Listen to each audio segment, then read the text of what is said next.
It was Ruth's idea to go to Kedleston Hall on the other side of Derby for a change today rather than go our usual exercise routine. Its Christmas lights were on, so part of the house was set up, and this is the entrance, which was where you went if you were making a social call rather than a formal one.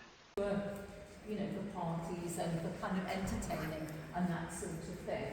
So, all designed by Robert Adam in the neoclassical style, very popular in the 18th century. At the time, latter half of the 18th century, when Britain's really starting to gain.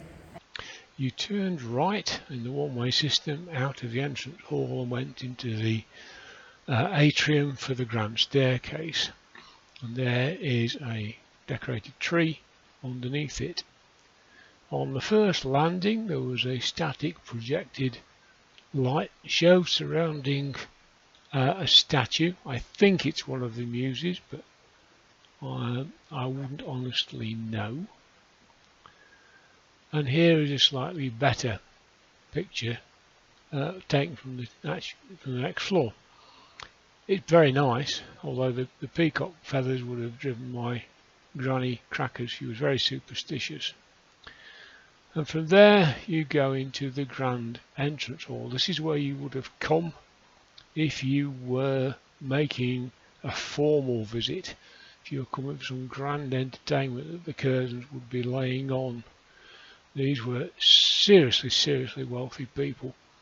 It's a house in an enormous park, and extremely powerful people, because one of the Curzons became Viceroy of India, appointed by Queen Victoria, and he made a fortune from that, I think. This is the rotunda, the next room you go into from that grand entrance hall. And again, this is a formal social space, but designed to impress. And here you can see it all around. There's lots of trees and it's beautifully decorated. They really have worked so hard on this this Christmas display throughout the house. And here you can, sorry about my finger, here you can see that there are even paintings upon the walls. It's an astonishing example of opulence. The next room along has more decorations in it. There are some fabulous treasures at Kedleston. There's a view out into the grounds. As a opulence personified, and there's some kind of presumably Chinese dish. And this is the state bedroom. The bed, which you'll see in a second, was built for one of the Georges, who was planning to make a state visit to Kedleston. Unfortunately, the then Lord Scarsdale died and the house went into mourning, so the visit was cancelled and the bed was never used for its intended purpose. It's a magnificent thing, restored in 2017, so it's in pristine condition. And one of the innovations they made in preparation for that visit, it's in the hidden door there, that was an ensuite toilet. And here in that same room is yet another Christmas tree.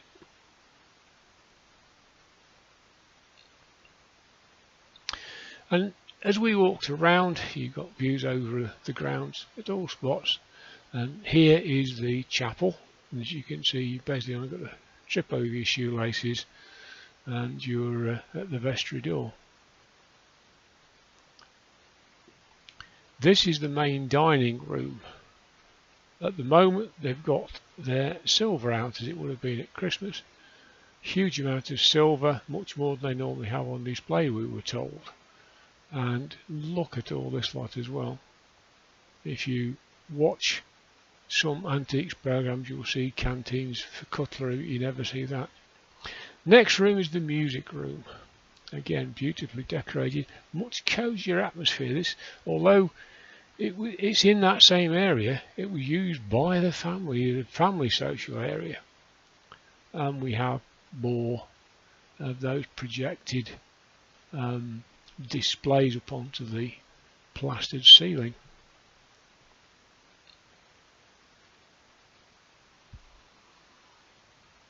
And these are decorations made by the volunteers themselves, and they're made out of defunct sheets of music paper, printed music.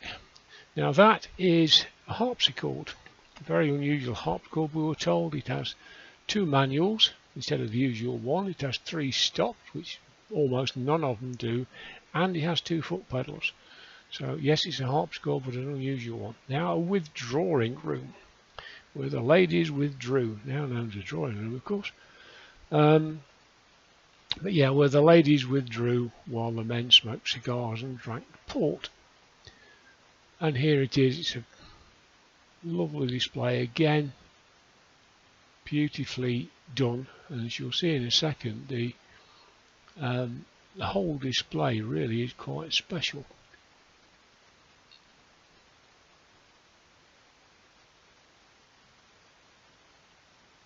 Really like that change in light being projected up onto the chandelier, which I'm guessing has been lowered to facilitate that. So again, this would be an ultra formal social space.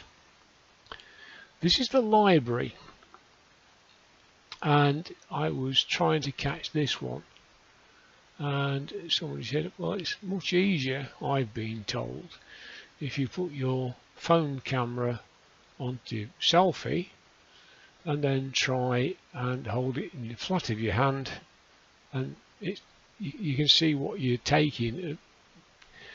I did try that, and you'll see that in a second. The problem is that on my phone, at least, what you can't do is change the zoom. It's a fixed setting.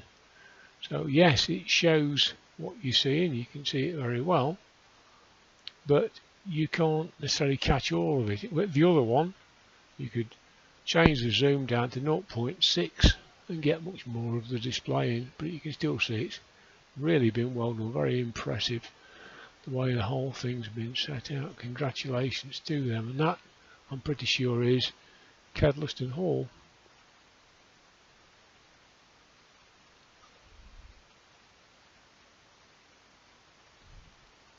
And on a table in that room is this, which is an amazing little decoration. And it took us a few moments to realise it's actually all made out of paper. Everything there, the little berries, the pine cones, the flower, and even the candle. You can see better on this picture here that the candle is made out of umpteen sheets of folded paper.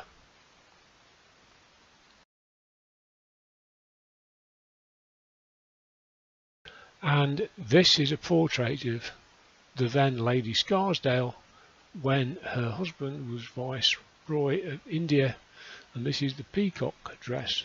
The old design has the design of peacock feathers, but no peacock feathers were used in its manufacture. The last decorated room was the billiard room, and from there, sorry about the quality of this, it was quite dim, so my phone's not working very well. The next room is the museum, which is all about his time in India, but that's the end of it for now.